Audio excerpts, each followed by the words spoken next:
안녕하세요. 관계연구소 커넥터입니다. 오늘도 이 공간을 찾아주신 당신의 고단한 마음을 진심으로 환대합니다. 제가 가장 깊이 매료되었던 주제는 바로 관계의 비대칭성이었습니다. 우리는 왜 사랑받고 싶어 하면서도 정작 사랑받을 기회를 스스로 걷어차버리는 것일까요? 왜 우리는 타인에게 완벽한 모습만을 보여주려 애쓰다 정작 소중한 사람들과의 거리감을 좁히지 못하는 것일까요? 오늘 저는 여러분의 관계에 대한 상식을 완전히 뒤집어 놓을 조금은 발칙하지만 지극히 과학적인 심리학적 통찰을 하나 전해드리려 합니다. 만약 당신이 정말로 좋아하는 사람이 생겼다면, 혹은 당신을 유난히 경계하고 싫어하는 누군가와 극적인 화해를 꿈꾼다면, 이제는 그에게 무엇을 해줄까 고민하지 마십시오. 대신 그에게 아주 사소하고 정중한 도움을 청해보는 것은 어떨까요? 이것이 바로 오늘 우리가 함께 심층적으로 탐구할 벤자민 프랭클린 효과의 핵심입니다. 나를 돕게 만들면 그 사람은 나를 좋아하게 된다는 이 기묘한 마법의 원리를 지금부터 아주 세밀하게 파헤쳐 보겠습니다. 먼저 이 효과의 이름이 유래된 18세기 미국의 전설적인 인물 벤자민 프랭클린의 일화 속으로 여러분을 초대합니다. 프랭클린이 펜실베이니아 하원 의원직을 맡고 있었을 때 그에게는 자신을 몹시 증오하고 사사건건 비난을 일삼던 아주 강력한 정적이 한 명 있었습니다. 그 정적은 부유하고 지적인 인물이었지만 프랭클린에게만은 지독하리만큼 공격적이었죠. 보통 사람이라면 이런 상황에서 어떻게 대처했을까요? 아마도 그를 찾아가 무릎을 꿇고 사과를 하거나 값비싼 선물을 보내 환심을 사려 하거나 아니면 똑같이 공격적인 자세로 맞섰을 것입니다. 하지만 프랭클린은 달랐습니다. 그는 인간의 본질적인 자부심과 심리적 메커니즘을 정확히 꿰뚫고 있었습니다. 그는 그 정적이 자신의 서재에 아주 희귀하고 징휘한 책을 소장하고 있다는 정보를 입수했습니다. 그리고는 정중하면서도 겸손한 어조로 편지를 보냈습니다. 선생님께서 소장하고 계신 그 귀한 책을 며칠만 빌려볼 수 있는 영광을 주시겠습니까? 라고 말입니다. 상대방은 과연 어떤 기분이었을까요? 아마도 처음에는 당황했을 것입니다. 나를 정적으로 생각하는 사람이 왜 내게 도움을 청하지? 하지만 이내 묘한 우월감과 자부심이 그를 사로잡았을 것입니다. 자신의 지적 안목을 프랭클린이 인정했다는 사실이 내심 기뻤겠지요. 그는 기꺼이 책을 빌려주었습니다. 일주일 후 프랭클린은 감사의 마음을 담은 편지와 함께 책을 돌려주었습니다. 그 이후로 믿기 힘든 일이 일어났습니다. 다시 의회에서 만난 그 정적은 먼저 프랭클린에게 다가와 말을 걸었고 아주 친절하게 그를 대했습니다. 두 사람은 그날 이후 죽을 때까지 가장 돈독한 친구이자 정치적 파트너로 남게 되었습니다. 프랭클린은 훗날 자신의 자서전에 이렇게 기록했습니다. 내게 한 번 친절을 베푼 사람은 내가 친절을 베푼 사람보다 다시 나를 도울 준비가 더 잘 되어 있다. 여러분, 이 일화가 단순히 운이 좋았던 사례로 보이시나요? 아니면 프랭클린의 뛰어난 처세술에 불과하다고 생각하시나요? 심리학은 이 현상의 이면에 아주 강력한 인지부조화라는 기제가 작동하고 있다고 설명합니다. 인간의 뇌는 자신의 생각과 행동이 일치하지 않을 때 엄청난 스트레스와 혼란을 느낍니다. 프랭클린의 정적은 나는 프랭클린을 싫어한다는 생각과 나는 프랭클린에게 책을 빌려주는 친절을 베풀었다는 행동 사이에서 심각한 모순에 직면하게 된 것입니다. 이때 우리의 뇌는 이 불쾌한 긴장을 해소하기 위해 가장 쉬운 방법을 선택합니다. 이미 벌어진 행동을 취소할 수는 없으니 자신의 생각을 수정해 버리는 것이죠. 내가 싫어하는 사람에게 책을 빌려줄 리가 없어. 생각해보니 프랭클린은 그렇게 나쁜 사람이 아니었구나.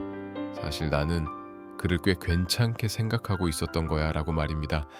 자신의 친절한 행동에 정당성을 부여하기 위해 감정 자체를 조작해버리는 셈입니다. 이것이 바로 관계의 상식을 뒤집는 인지적 재구성이자 벤자민 프랭클린 효과의 실체입니다. 그렇다면 우리는 왜 누군가에게 도움을 요청하는 것을 그토록 힘들어할까요? 제가 발견한 공통적인 두려움은 바로 거절에 대한 공포와 무능해 보일지 모른다는 불안이었습니다. 특히 책임감이 강하고 타인에게 폐를 끼치기 싫어하는 성실한 분들일수록 모든 것을 스스로 해결하려다 고립의 구렁텅이에 빠지곤 합니다. 제가 도움을 청하면 상대방이 저를 귀찮아하지 않을까요? 제가 부족한 사람이라고 생각하면 어쩌죠? 라는 질문이 쏟아집니다. 하지만 오늘 저는 여러분께 분명히 말씀드리고 싶습니다. 완벽함은 존경을 불러일으킬지는 몰라도 결코 사랑을 불러일으키지는 못합니다. 인간은 빈틈 하나 없는 대리석 조각상 같은 사람에게는 압박감을 느끼고 거리감을 둡니다. 오히려 신발끈이 풀려 있거나 사소한 실수를 하거나 수줍게 도움을 요청하는 사람에게 마음의 빗장을 엽니다. 이것이 심리학에서 말하는 실수 효과와도 일맥상통하는 지점입니다.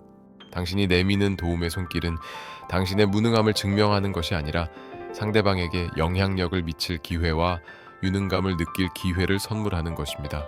사람은 누구나 타인에게 도움이 될 때 자신의 존재 가치를 확인받고 싶어 하는 본능이 있습니다. 누군가 내게 조언을 구하거나 작은 도움을 요청할 때 우리는 내가 이 사람에게 필요한 사람이구나, 내가 이 분야에서 인정받고 있구나라는 깊은 충족감을 느낍니다. 즉, 당신이 건네는 사소한 부탁은 상대방의 자존감을 높여주는 아주 세련된 방식의 칭찬인 셈입니다. 상대방을 나를 도와주는 영웅으로 만들어줌으로써 역설적으로 당신은 그 사람의 마음속에서 가장 특별한 존재가 되는 것이죠. 그렇다면 일상생활에서 이 효과를 어떻게 자연스럽게 적용할 수 있을까요? 무턱대고 큰 부탁을 하는 것은 오히려 역효과를 낼 수 있습니다. 핵심은 바로 사소함과 상대방의 강점 활용에 있습니다. 첫째, 상대방이 아주 가벼운 마음으로 들어줄 수 있는 마이크로 부탁부터 시작하십시오. 직장 동료라면 이 근처에 점심 먹기 좋은 곳 혹시 추천해 주실 수 있나요? 라고 묻거나 이 문서 양식을 어떻게 맞추는지 잠깐만 알려주실 수 있을까요? 라고 요청하는 식입니다. 소개팅 자리라면 제가 메뉴 결정을 잘 못하는데 당신의 안목으로 골라주실 수 있을까요? 라고 묻는 것만으로도 상대방은 주도권을 쥐고 있다는 편안함과 호감을 동시에 느끼게 됩니다. 둘째, 상대방의 전문성이나 취향을 인정하는 방향으로 도움을 청하십시오. 평소 책을 좋아하는 사람에게 요즘 읽을 만한 책 한 권만 추천해 주시겠어요? 라고 묻는 것, 옷을 잘 입는 친구에게 이 셔츠에 어떤 넥타이가 어울릴지 조언 좀 해줄래? 라고 묻는 것은 상대방의 정체성을 강화해주는 최고의 소통법입니다. 자신의 전문성을 인정받은 사람은 당신을 나를 알아봐주는 안목 있는 사람으로 기억하게 될 것입니다. 셋째, 도움을 받은 후에는 반드시 진심 어린 감사의 피드백을 전하십시오. 벤자민 프랭클린이 책을 돌려주며 정중한 감사 편지를 보냈던 것처럼 말입니다. 당신이 추천해준 식당 정말 맛있었어요. 덕분에 최고의 점심시간이었습니다. 라는 말 한마디는 상대방으로 하여금 내가 이 사람을 돕기를 참 잘했다는 확신을 갖게 만듭니다. 이 확신이 쌓일 때 관계의 신뢰는 단단해지고 호감은 깊어집니다. 여러분, 관계라는 것은 결코 혼자서 묵묵히 짊어지고 가는 고독한 수행이 아닙니다. 진정으로 사랑받고 관계의 중심에 서 있는 사람들은 타인에게 베풀기만 하는 사람들이 아니었습니다. 오히려 타인이 자신에게 베풀 수 있는 따뜻한 여백을 마련해 두는 사람들이었죠. 그 여백은 결코 약함이 아닙니다. 그것은 타인과 연결되고자 하는 가장 용기 있는 초대장입니다. 우리는 흔히 타인에게 민폐가 되지 않기 위해 필사적으로 노력하며 삽니다. 하지만 심리학적으로 볼 때 아무런 도움도 받지 않고 완벽하게 자립하려는 태도는 상대방에게 나는 당신의 도움이 필요 없는 사람이다 라는 거절의 메시지로 읽힐 수 있습니다. 때로는 기꺼이 도움을 받고 고마움을 표현하며 상대방의 존재 가치를 빛나게 해주는 것, 그것이 진정한 관계의 지혜이자 성숙함 아닐까요? 혹시 지금 누군가와 가까워지고 싶은데 거절당할까봐 두려워 숨어 계신가요? 당신을 미워하는 것 같은 상사나 동료 때문에 가슴 앓기를 하고 계신가요? 그렇다면 내일은 아주 작은 용기를 내어보세요. 죄송하지만 이것 좀 잠시만 도와주실 수 있을까요?